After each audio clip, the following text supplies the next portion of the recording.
Hello, everyone, and welcome to episode 11 of WVD Monthly. As I'm saying that, I realize we probably got to change the name to AVD Monthly.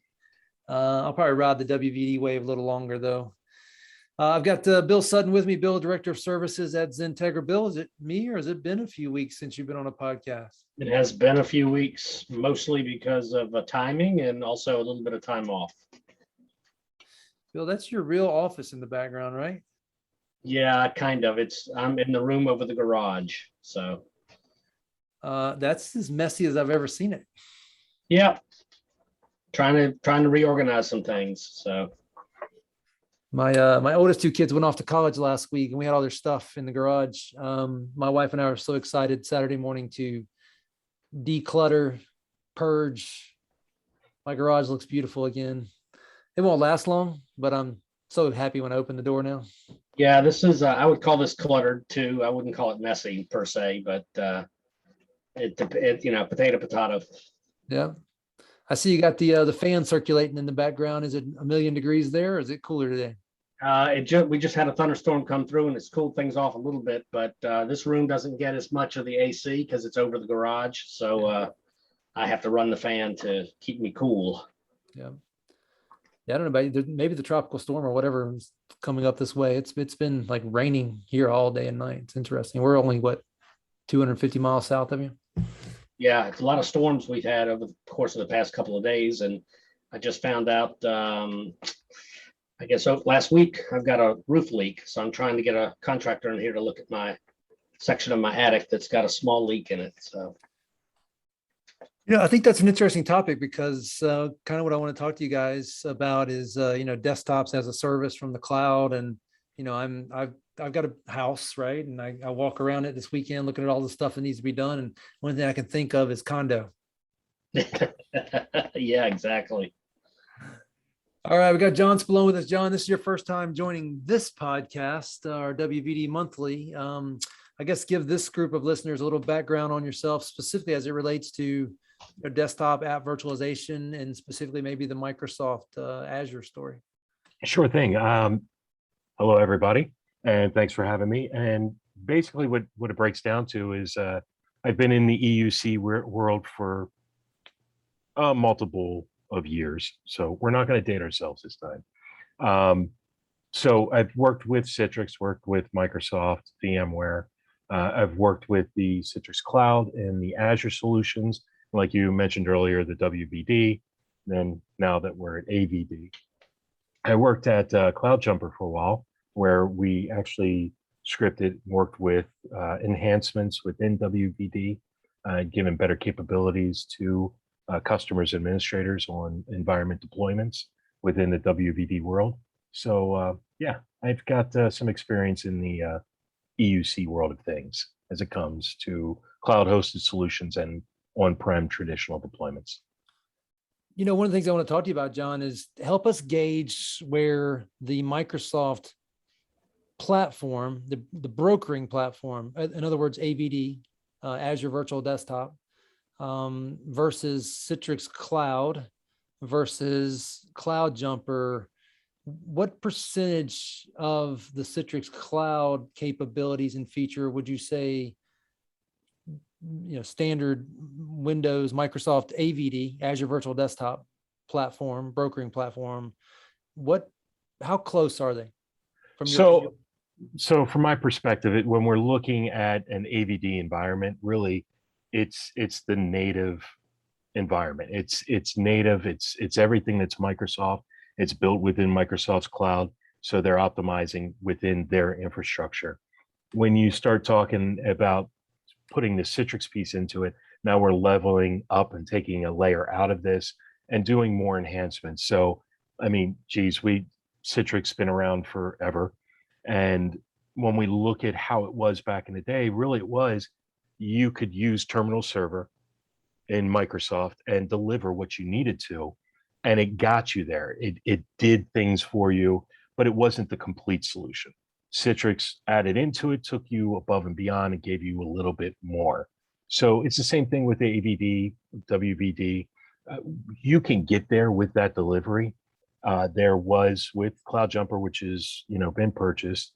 They were acquired out there. So that was an enhancement from an administrative standpoint, which gave you more customization and capabilities from a command line and also an interface standpoint to be able to do some of those native things that were heavy lifting if you didn't really know where you were looking. So it was optimized and helped you by doing the scripts that you didn't have to figure out how to do it yourself. And then Citrix now taking it up on top of it, you get the added benefit and features and capabilities and enhancements that Citrix offers even within an AVD environment today, just with AVD or with Citrix's complete Citrix cloud solution. So I really do feel like there is a use case where AVD is a solution for majority of the customers that are out there. Hey, Bill, I think you spent too much time as a consultant. I don't think you answered the question. Oh, I didn't? No, I mean, can you put a number on it? Let's talk cloud workloads only. Would you say they're 50% on par with, say, a Citrix? They're 80% on par, 30%? And okay, in so workloads. From a workload standpoint, I would say they're cloud workloads. cloud workloads. Okay, from the endpoint approach. Well, in a situation where all my my hosting, my brokering, everything's happening in the cloud, whether it's Citrix front-ending it or Cloud Jumper front-ending it or native, I would call it maybe naked AVD. How close are they to be able to deliver a like for like type of experience? Out of the box, I would say about 85, 90% Okay. to a Citrix side of the house, out of the box. Bill, does that shock you, the number he used? It does shock me. I would have said more like 50 or 60. If you had asked me this question a year ago, I probably would have said 30 or 40. Yeah. Microsoft has really upped the game, so to speak, by moving things up the stack, optimizing teams, providing the ability to use master images more seamlessly. Now they're adding Azure Active Directory domain join, which is something I don't know that Citrix is supporting yet fully. Yeah. Obviously the optimization for teams. So they've upped the game, but I don't know that I'd go quite as high as John. Yeah. I'd probably be more around the 60% range. But I think both of you would agree they're definitely doing things like we're going to talk about here in a minute that's catching up. Yes. And it's a lot easier to catch up than it is to have to go out and invent net new. Correct. Yeah. And when I just real quick to back to the numbers, I agree with Bill from a standpoint, but there's also that administrative level where there's a lot of customization you can do within scripting that can get you there. So from a cloud management position, you can get not a like for like, but you can get there a lot closer. So John, you were probably thinking, bolt on Cloud Jumper or be a really sharp PowerShell guy. You can overcome that 60 where Bill's at and get you up more in the 80 or 90% range using the framework that's there. Correct. Now, I want to throw this one in the mix. What about if I need on-premises workloads because, my client server apps aren't all in the cloud or I have requirements, governance type requirements. Now, what does that number turn into, John? Oh, that's that's where I fall into like Bill's numbers for a Citrix environment over AVD. Yeah. John, do you know anything about Azure Stack Hub and where the ability to extend Azure into your own premises data center stands? Not enough that I feel comfortable about, but yes, I am aware of it. Do you think that's something Microsoft's serious about doing? I don't. I think they're serious enough of offering it out there because there are solutions out there that they can go up against with their own sauce, as it was in their solution. But I don't see them going, tit for tat with solutions that are out there. I think it's going to be an offering, and that's about it. Yeah. Bill, do you know anything about any thoughts on the on-premises side of how Azure either can't go there or will go there? I remember more than 3 years ago, they released the first Azure Stack package with a couple of large hardware vendors. I don't really know if it's how much farther it's come since then, to be honest with you. I don't know that it's it's utilized very much. But to be honest, it was really about bringing a subset of what's in the cloud into an on-premises world. But I don't know that it's really resonated that much, except maybe with the largest of the large organizations. It's my understanding that it's currently at a workload by workload basis. So maybe SQL is one where you can do it, but desktop virtualization is not there, or may not ever be there, or maybe it's a year or so away. I don't know. Yeah, I don't know. That's a question for Rob, I guess. Yeah. Yeah, and I think Rob and I talked about it recently. I think it's something that Microsoft is thinking about doing, and we as a group, keep an eye on that, because if they ever do, all of a sudden Azure becomes Azure, AVD. They all of a sudden becomes a whole nother player there, where I can put workloads and colos and in my own data center, and all of a sudden some of those challenges go away. All right. Well, the purpose of this podcast is to go over the updates each month, and we actually skipped one. I think we're in July at this point, and we were talking about this briefly. So let's kind of walk through what I've got on the screen here, which are the updates for July 2021 to Azure Virtual Desktop. I think we covered it a podcast or two ago, but it's got a new name, Azure Virtual Desktop, not WVD. It sounds like Azure Virtual Desktop was actually the original name, and now that they're going to be hosting Linux workloads, they definitely needed to decouple from the Windows naming convention. So Azure Virtual Desktop, and the first thing it talks about here is something that Bill pointed out is really important. Azure Active Directory domain join for session host is in public preview. Bill, is that, well, I've already gone to number 2. We'll come back to number 1, but on this topic, Bill, is this something that we as a group kind of run into some? A very little bit, yes. We've run into it very little, where primarily where the customer wanted to leverage Microsoft Endpoint Manager, which can leverage Azure AD domain join, and then allow you to enroll the VMs into Endpoint Manager and manage it from there. So I think this is probably, my personal view is this is the first step towards getting a true Active Directory in the cloud, rather than what we, it's not to say that what we have today isn't. It's just not the same as the traditional Active Directory that we require for in particular, a Citrix environment, but they're giving AVD the ability to use that as the domain source, as it were, for their machines for basic credentials.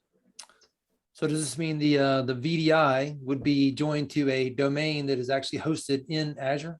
I believe so, yes. And that would be the same domain where the user is going to be also a member of? Yes. Okay. John, any thoughts on this one? Have you run into this in your travels? No, I just really think it's taking it to another level that's going to help out deployments. Definitely cuts out the kludginess of it's in AD. Well, not that AD. It's in the other AD. Yeah. Oh, okay. Yeah, and then the whole AD connect that's required to keep the two in sync, and the password hashes and all the other complexity that exists there today. Bill, does this eliminate the problem we had a couple times in the past where users didn't have a seamless login and they would have to be re-authenticate along the way? I don't know that they've gotten that far with it yet. I know that there is some capability in Azure Virtual Desktop or AVD to enable single sign-on, but I don't know that that's leveraging this yet. Okay. I know that from a Citrix perspective, we still need, the traditional Azure AD, the AD Connect configuration, syncing things properly, or you need a FAS server, depending on what you're leveraging for identity. And is a lot of this just the fact that people have so many legacy Active Directory environments on site that just they just can't, we can't just put all this new stuff in the new Azure AD and be done? I think that's probably part of it, yes. Yeah. I think it also offers a bridge, whereas, before what we looked at, it's either you're syncing or you're going in the cloud, right, for your AD. So this is allowing for that bridge for both developers and for customers to be able to integrate with AD in their solutions. So we skipped the first one, which is the Azure Virtual Desktop images now include optimized teams.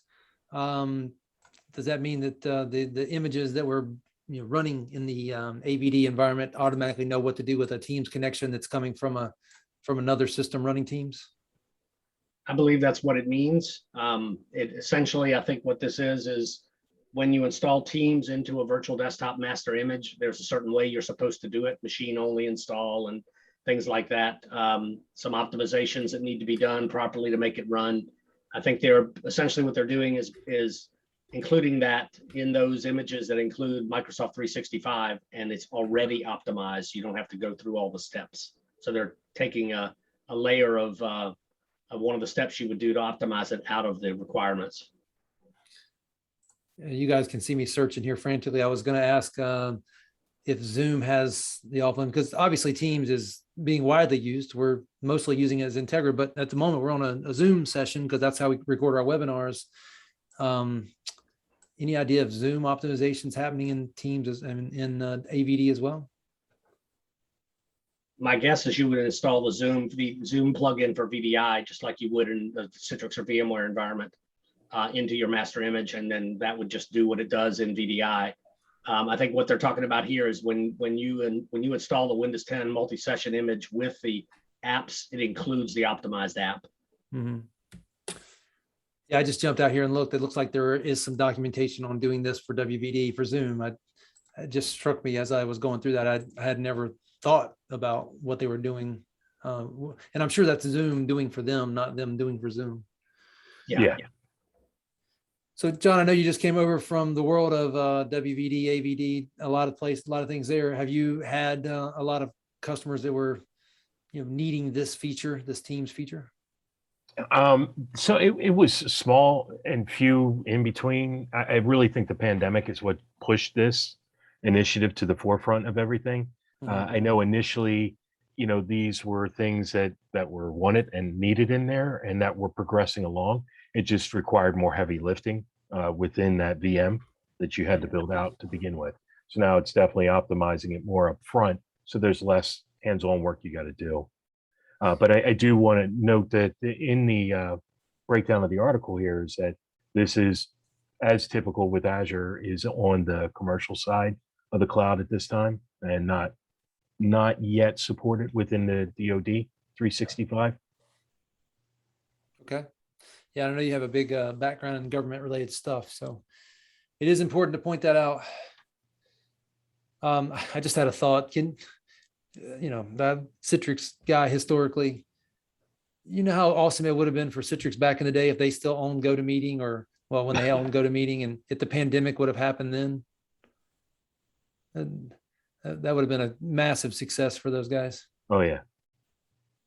Whatever happened to that? That's LogMeIn or something now, right? Yeah, LogMeIn acquired them. Yep. And did the meeting side of it just kind of dry up? I think it integrated in within the LogMeIn solution stack. Yeah. I mean, think about it. What's a better name for a meeting online platform? GoToMeeting or Zoom? Yeah. They would have been sitting beautifully. Oh, well. Live and learn. Lost. All right. FSLogix version 2105. I don't know what this covers. I don't know if you guys read into the text on this one, but anything specific to call out on this latest version of FSLogix? I think they're just including the latest version, and I think that some of the improvements that were made in that version are primarily around improving login times or sign-in times, where it attaches the VHD, and then bug fixes. Yeah. Yeah. Well, and as you guys know, login times are uber importance in what we do. If the user's not happy, nobody's happy. So this next one talks about Azure Virtual Desktop in China. That's one heading here and one or two sentences. That's a big deal. And what that means for organizations in China. This is big, really. Yep, I would agree. That's a huge pool of potential users. And what does that mean for maybe people in China that have worked for corporations that provided a virtual desktop outside of China for various reasons? Does this now mean that they won't be doing that anymore? They'll crack down that harder, and now all of a sudden you're in is this a good or bad thing for industry in China? I think that's an open question. I don't know that I could answer that. I would think it's kind of a double-edged sword. I think it's a good thing in the sense that perhaps if there are, native Chinese companies that need to provide virtual desktops, obviously that will be good for them. I don't know how it'll impact Chinese subsidiaries of US companies or European companies outside of China, because you still got to hop through the edge to get out and in. You mean the Chinese firewall? Exactly. John, any experience dealing with customers out of that region? Yeah, I think it's a good thing from a standpoint of bringing VDI to the Chinese market and the Chinese industry that's out there, being able to build out. And again, like Bill said, it's still kind of questions on what's going to happen from those companies that are providing VDI to work users within China coming out, and vice versa. Is that going to play a game changer in the near future because of this? I don't know yet. Yeah. We've got some experience trying to do Citrix over there, and it's really worked out pretty well, mainly because of the speed and robustness of the protocol. But it was definitely a challenge to get set up. Oh yeah. It's definitely more secure Azure region than any other one that's out there, because it's so isolated. So this next one talks about the getting started guide or getting started feature for Azure Virtual Desktop. Either one of you guys played with this? I have not. I haven't either, but what it looks like is that they've given some FX logic integration into it as well, moving forward.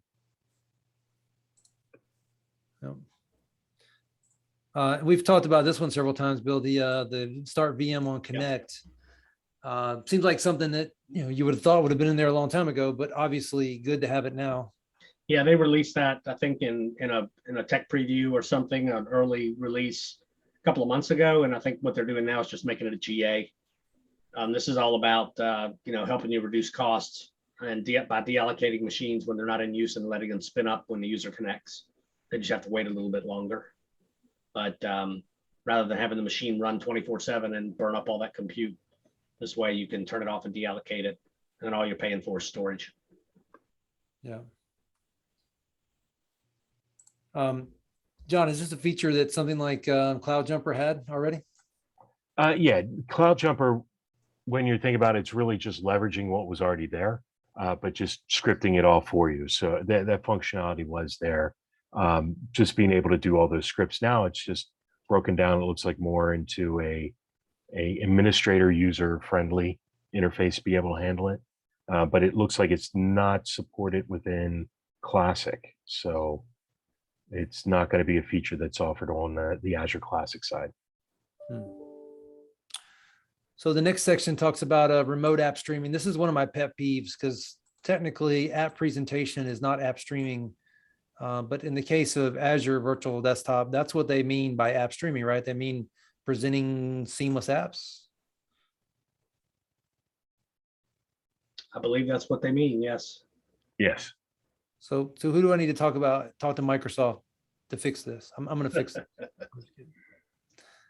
If you've been around like we have, you know what app streaming really is, which is some type of app real-time deployment in a vacuum or in a bubble that either is resident or not resident versus app presentation, which is what we've been doing since the late 90s. But is this just really talking about getting that kind of documented and better user guides together? Yeah, it's really breaking it down more into more, like you just said, the easier user guides and documentation on the deployments. Have either one of you guys been involved in a deployment of native app streaming versus Azure Virtual Desktop? When we did the WVD or AVD deployments that we've done thus far have all, none of them have involved the MSIX app attach, which I think is the core of this. I believe that's the core of this remote app streaming, which is where you basically are building a package, an app package that then can be attached or quickly delivered or deployed to a virtual desktop. And I think what they're allowing you to do is publish those MSIX app attach apps seamlessly through a WVD or AVD instance. So to answer your question, because MSIX is relatively new, I haven't been involved in any that have leveraged that technology yet, but I think that's the core foundation of what this remote app streaming is all about. Do you think the MSIX is a requirement of it, or can you actually install apps in an image like we have for bunches of years? So you can always do that, but I think MSIX as an app is a requirement for remote app streaming, but I could be wrong. Again, I haven't looked into it at a deep level anyways. Yeah. I just think you hear so many people talking about, Azure Virtual Desktop, Windows Virtual Desktop, that this has kind of been not very much talked about, and maybe rightfully so. We've come and gone from the years of app virtualization. However, we are seeing a resurgence in it with these concepts of, workspaces that kind of take the place of the desktop, and then the app is nothing but an object within that workspace. Exactly.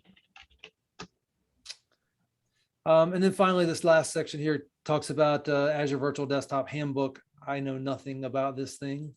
I'm sitting here just envisioning sitting down to read some of it and running out of time much quicker than I would have time to read it. Yeah, really what we're getting is the handbooks that are now deployed out for Citrix, disaster recovery, VMware, Horizon. So it's just giving us better design and updated handbooks on deployments and configurations within Azure and AVD. I'm not gonna lie, I'm kind of jealous of consultants these days that get to go out and read this stuff and have it so readily available. Don't feel like we had that type of access.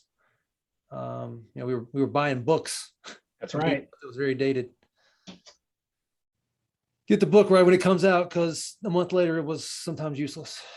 But it also helps when you have automation today to be able to do the things quicker when we had to deploy it out by hand and test it all out first, and then eventually wait for a book to come out. Yeah. So I'm taking a quick glance at the June announcements, and I guess other than this last one, single sign-on for Active Directory federated services, either one of you guys aware of that feature that was announced in June? I think we might have covered that on a prior podcast, maybe not, but I do remember that when this came out, and this is really all about allowing the customer to deliver a single sign-on experience. It's pretty involved to set up, from what I could tell, natively, but it would give the user, how if you've done AVD, just built it, from the portal. When you log into the website, the RD web client, which is kind of akin to our storefront, you log into that, you enter your credentials, you get the icons, you click on the app icon or the desktop icon, it launches the desktop, then it asks you to enter your Windows credentials. So you're effectively entering them twice if you've logged in for the first time. I think this mitigates that or eliminates that by leveraging ADFS to give you a single sign-on. Yeah.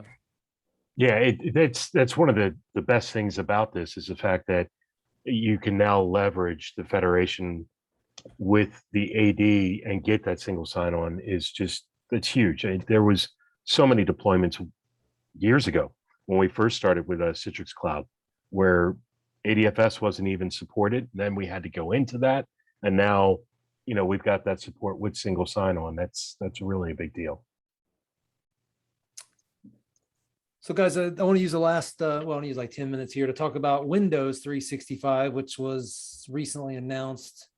John, you want to take a stab at explaining what Windows 365 is? Windows 365? No, actually I don't, because I didn't see this, read through this one. That's all right. Bill, you want to do it, or you want me to just kind of jump in and do it? And Well, you're welcome to, but I mean, basically that Microsoft's calling it a new category, and it's basically where you go into a website and buy a desktop or a group of desktops, spin them up via a web browser or a local client. It's kind of like WVD, but not with all the backend infrastructure that you have to set up. It's just ready there, and you buy prepackaged offerings. and pay for them by user by month. Okay, so it's fallen with under its virtual machine category versus the virtual desktop. Well, it's really desktop as a service Yeah. that includes the brokering as well as the ability to self-subscribe and custom, configure and monitor and manage your own virtual machine, your own virtual Windows client OS in Azure. They're trying to put us out of business, John. Yeah. No, I got you. We don't have to worry until the third iteration. That's when Microsoft gets it. Yeah. No, I think what I would highlight for people is it's still going to require, systems admins. This is just like going to the store and buying your own hardware or buying your own memory later and upgrading it. I think it's a good thing. I just think it's confusing for people as to what this thing really is. Yeah. So- The way I see it is this is a direct shot over the bow, if you will, towards Amazon Workspaces, if that's what it's called now. Or even Citrix desktop as a service. Yeah. Yeah. So I'm sorry, and I'm just taking a look at that second paragraph there. So they're talking about deploying the virtual endpoints with endpoint management, but no additional VDI enterprise resources or anything along those lines.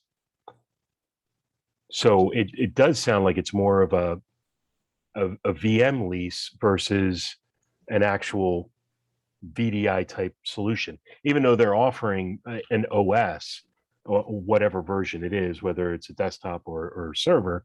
It does seem like it's more of a, it goes back to a conversation we've had offline, Andy, about, SLAs and how SLAs are met.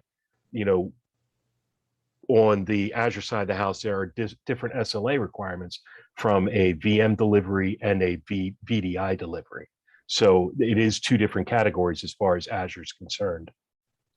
I kind of look at this as pooled, non-persistent. You have persistent, and then this one is mine. Like this is my VDI, either through my company subscription or through my personal subscription. And this is my virtual desktop. I got nobody to help me. It's all mine. It's up to me to manage it. My virtual desktop. And maybe that's part of a company that buys a bunch of those simultaneously or subscribes to them, or even individuals that might, I don't know if you can do it at one at a time, but you could literally go and subscribe and you could give it memory, take away memory, add graphics cards, take away graphics cards. It's kind of like the old days we were installing hardware into your computer. Yeah, I think it's interesting. I do. I don't know what it really means yet as far as a true enterprise VDI solution is concerned. Well, and John, when you said enterprise, did you mean true enterprise companies or, that company with 10 users and they need the desktop for them? True enterprise, follow the sun type organization, getting it out there outside of maybe smaller department units utilizing it within them. I do see this as where Microsoft is we're giving you a solution. We're going to take you there, but you need to take it the rest of the way for what you need. Right. It's That's kind of where I see it. Go ahead, Bill. It's all right. Kind of interesting to note that when they released this, announced this rather, and they had evals available for people to sign up for, that within, I think it was 2 days, they ran out of evals. They had to shut them off, turn them off. They had so many. So there's clearly some sort of demand. A lot of that was probably tire kicking from IT folks like us. But it was still, they basically, whatever they'd allocated for it in Azure, they burned it up pretty quick. Yeah. I think this is real. I think there's a need for this. I expect to see companies looking to do this. They're still going to need, consultants like us to help with the tweaking and the management of these things. But they're going to be able to buy these things like they buy, desktop computers today or laptop computers today and deploy them without a lot of effort. Yeah, I think you're going to see thin client manufacturers and other folks that make endpoints that they're going to be enabling them to plug into this, just like they did with AVD and Citrix. So does the Windows 365, how does the licensing and pricing fall down? Is that included with EAs, or is this something that we're going to be seeing as a standalone service? So what I don't know yet, but what I'm expecting to see is there comes a day when there's, there's O365, M365, and then there's M365 plus or whatever it is. And Well, that's, I'm sorry, Andy, if you go out to the ordering page and you try to sign up for one, Yeah. it basically tells you whether or not you qualify for, you have to select, do I qualify for a hybrid benefit or am I going to, or not? And if you don't, it costs more Gotcha. per user per month. So Mhm. if you've already got the license, you obviously get a cheaper price per user per month. If you don't have the license, then they're bundling it in. It looks like anyways. So you're saying if you're an M365 user already, then you're just paying for the hardware. If you're not, then you're paying for the OS license and the hardware or virtual. What it looks like is when you go to buy now on the main page, it says, will each cloud PC user be running Windows 10 on their primary work device? If so, you qualify for hybrid benefits. Hmm. Otherwise, the cost is higher per user. And what if I don't already have an Azure tenant? That's a good question. Yeah. Well, it looks like they have a business plans as well as an enterprise. Yeah. So Yep. I guess if you didn't have one, that would be something that you would have to stand up with it. I want a I think the business. business plan is 300 users or less, and enterprise is anything above that. Yeah. It's either 250 or 300. I forget which. Well, so I like the application. I haven't had a chance to price it. I don't know, is the price through the roof or not? Pricing doesn't look that bad from a business standpoint. Yep. Oh, Well, well, from the enterprise as well. It'll be interesting to see where it goes and who the adopters are. Yeah. Well, gentlemen, that is all we have time for today. John and I have another, or I think all three of us, or at least John and I do have another podcast here in a few minutes. We're going to go to about 7:00 Eastern tonight. My wife doesn't know yet. I need to call and tell her, but appreciate you guys joining. And hopefully this has been helpful for folks. Thanks, Andy. Thanks. Have a good night.